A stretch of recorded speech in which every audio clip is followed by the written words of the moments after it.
Hello दोस्तों, नमस्कार। Welcome back to our channel analyst postmortem, जहां हम करते हैं हर फाइनेंशियल एस्पेक्ट की बारीकी से पोस्टमार्टम।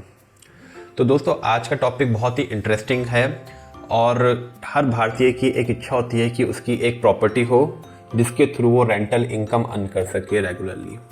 पर क्योंकि ज़्यादातर जो इन्वेस्टमेंट्स होते हैं मिडिल क्लास आदमी के, वो मैक्सिमम होते हैं रिटेल इन्वेस्टमेंट, जो अपार्टमेंट्स हो गए, लैंड हो गई, और उसके थ्रू वो एक रेंटल अर्निंग लेता है।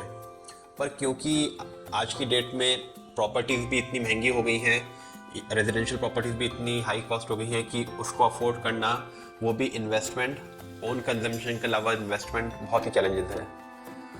तो आज हम बात करेंगे एक ऐसे तरीके की जिसमें आप रेंटल इनकम पा सकते हैं, रेजिडेंशियल नहीं बल्कि कमर्शियल प्रॉपर्टी से भी। जी हाँ, कमर्शियल प्रॉपर्टी रेंटल इनकम आप कमा सकते हैं रेगुलर इंटरवल पे, वो भी बिना प्रॉपर्टी परचेज करे। तो ये वीडियो लास्ट तक जरूर देखिएगा, और अगर आपने चैनल अभी भी लाइक एंड सब्सक्राइब नहीं किया है तो प्लीज़ लाइक एंड सब्सक्राइब, ताकि ये वीडियो आप जैसे और भी लोगों तक पहुंच सके और इसका बेनिफिट सबको मिल सके। मैं हूं आपका दोस्त Amit, I am a SEBI certified research analyst.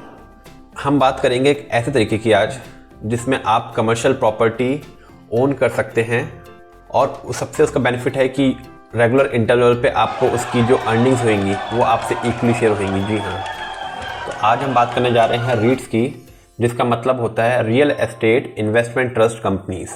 तो आइए समझते हैं कि रीट्स होता क्या है आखिर, और उसके बेनिफिट्स क्या हैं, ड्रॉबैक्स क्या हैं, और कौन कौन सी कंपनीज हैं और कैसे इन्हें परचेज कर सकते हैं।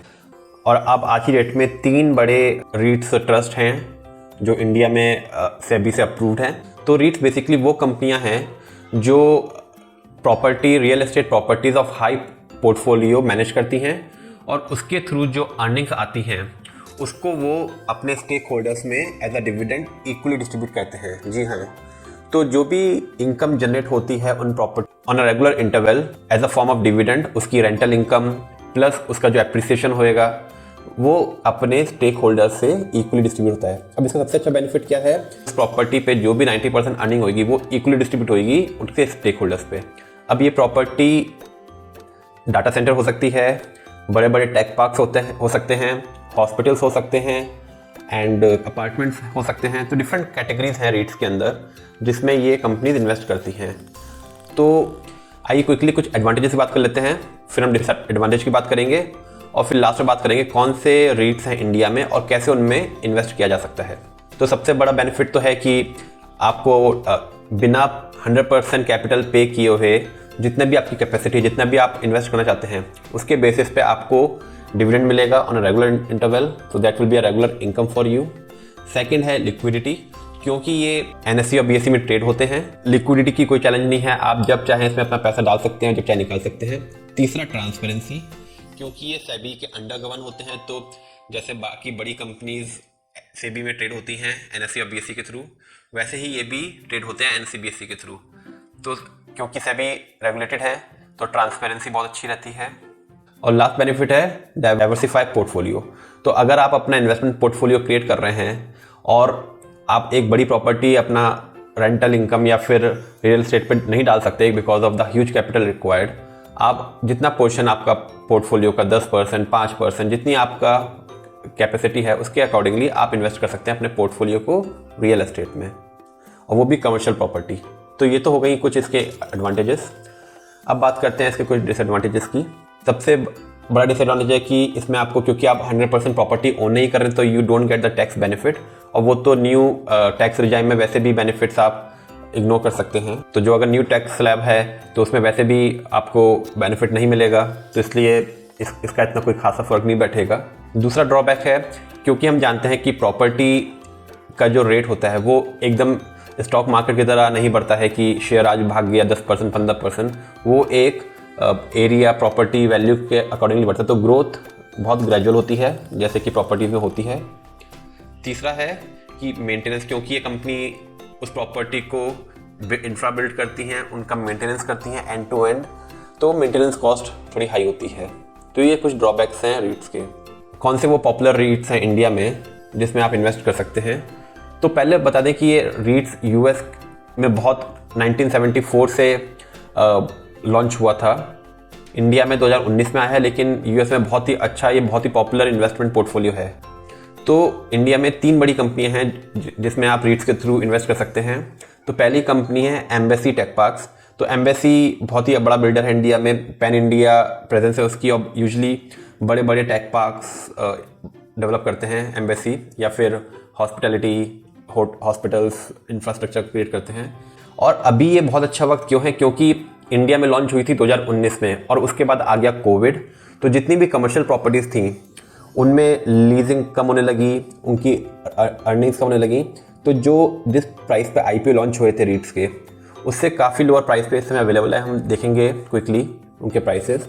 तो अभी बहुत ही अच्छी प्राइस पे, आईपीओ से भी लोअर प्राइस पे भी हैं। और अब जैसे जैसे post Covid real estate market boom पे जा रहा है, हम देख रहे हैं कि रियल एस्टेट की रिक्वायरमेंट, ऑफिसेज रिज्यूम हो रहे हैं, तो ग्रेजुअली इनके प्राइसेस अब पिकअप होने शुरू होंगे। तो ये बहुत ही अच्छा टाइम है इन्वेस्ट करने के लिए, अगर आपको अपना पोर्टफोलियो डाइवर्सिफाई करना है। तो दोस्तों, जैसे हमने बात करी कि यूएस में बहुत ही पॉपुलर इन्वेस्टमेंट प्रोडक्ट है, तो देखें 1.3 ट्रिलियन यूएसडी की इसकी वैल्यू है, जो मार्केट कैप है यूएस में रीट्स का। तो आप समझ सकते हैं कि इसका आने वाले वक्त में, क्योंकि इंडिया में 2019 में ही लॉन्च हुआ है, तो आने वाले वक्त में इसका कितना बढ़िया पोटेंशियल हो सकता है। तो अब देखते हैं, जो पहला कंपनी है एम्बेसी टेक पार्क। तो ये लॉन्च हुआ था, जैसे हमने बोला, 2019 में। तो जब इसका आईपीओ आया था 375 रुपये का लॉन्च हुआ था, और उसके बाद फ़ौरन कोविड आ गया। तो कोविड में उसने अपना एक लोएस्ट बनाया 300 रुपये का, और 300 रुपये के बाद, क्योंकि जो कमर्शियल प्रॉपर्टीज़ थी वो 2022 में अब ट्रैक्शन आ रहा है कि टेक पार्क्स, ऑफिसेज रीओपन हो रहे हैं, तो आज की डेट में वो सेम वैल्यूएशन पे, जिस पे जो लोएस्ट था कोविड टाइम पे 300 रुपये का, उस पे उसके आसपास अवेलेबल है। तो आप समझ सकते हैं कि लोएस्ट वैल्यू पे है इस समय। तो ये एक बहुत ही अच्छा मौका है इन्वेस्टमेंट का एम्बेसी टेक पार्क में। और एम्बेसी बहुत ही रिनाउंड बिल्डर है, क्योंकि ये कंपनी का शेयर नहीं है, ये है उससे उसकी जो प्रॉपर्टी जो रजिस्टर है रीट्स के अंदर, ट्रस्ट के अंदर जो रजिस्टर्ड है प्रॉपर्टी, उन प्रॉपर्टीज़ का जो रेंटल इनकम है उसका प्राइस है ये। तो जैसे जैसे विद टाइम प्रॉपर्टी की वैल्यू बढ़ेगी, तो आपके शेयर की वैल्यू बढ़ेगी, प्लस आपको रेगुलर इंटरवल पे डिविडेंड मिलेगा। तो दूसरा जो रीट्स है वो है माइंड स्पेस बिजनेस पार्क्स। तो ये भी अगस्त 2020 में लॉन्च हुआ था। तो जो इसका लॉन्चिंग प्राइस था वो था 305 रुपये का, और उसके बाद में जो लोएस्ट आया वो आया 275 रुपये। तो आज की डेट में वो सेम आईपीओ प्राइस पे अवेलेबल है। इसने हाई बनाया था अप्रॉक्सीमेटली 380 रुपये का, और आप देखें कि ये पिछले 3-4 महीने से उसी प्राइस पे है। तो ये एक ब्रेकआउट का वेट कर रहा है, और जैसे ही इसमें ब्रेकआउट आएगा, तो देखें यहाँ पे जून में बहुत अच्छा वॉल्यूम्स के साथ में है। तो मतलब यहाँ पे किसी बड़े इन्वेस्टर का पैसा आया है, और ये इन्वेस्टर्स की सबसे अच्छी चॉइस होती है, क्योंकि रेंटल इनकम्स टेक पार्क्स में यूजुअली अच्छे होते हैं। तो उनको एक हेजिंग, जो मार्केट इंडिपेंडेंट की मार्केट क्रैश भी करेगा तो रेंटल इनकम आएगी, तो बड़े इन्वेस्टर्स रीट्स को एज अ हेज यूज़ करते हैं। और तीसरा है ब्रुकफील्ड रीट्स। तो ये लॉन्च हुआ था ये सबसे लास्ट 21 में लॉन्च हुआ था, और 21 में लॉन्च होने के बाद इसने लोएस्ट बनाया था अपना 222 रुपये। 222 रुपये के बाद इसने अपना एक हाईएस्ट बनाया 345 रुपीज़ का अगस्त 22 में, और उसके बाद कॉन्स्टेंट कंसोलिडेशन में है। और कंसोलिडेशन के बाद यहाँ पे ऑलमोस्ट 259 रुपीज़ का वो एक सपोर्ट पे है।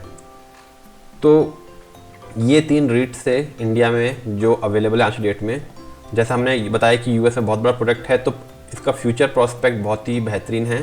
तो अगर कोई भी निवेशक लॉन्ग टर्म से एक रेंटल इनकम की तरह, जिसमें वो पूरा पैसा इन्वेस्ट नहीं करना चाहता है, और क्योंकि कमर्शियल प्रॉपर्टी में इनिशियल इन्वेस्टमेंट बहुत ज़्यादा होता है, तो ये बहुत ही अच्छा विकल्प है आपके लिए एक इन्वेस्टमेंट का जरिया, जिसमें आप अपने पोर्टफोलियो को डाइवर्सिफाई कर सकते हैं और अपने पोर्टफोलियो का 5 से 10% इन रीट्स में इन्वेस्ट कर सकते हैं। तो होप आपको ये एजुकेशनल वीडियो अच्छा लगा होगा। तो please like and subscribe if you like it. Thank you.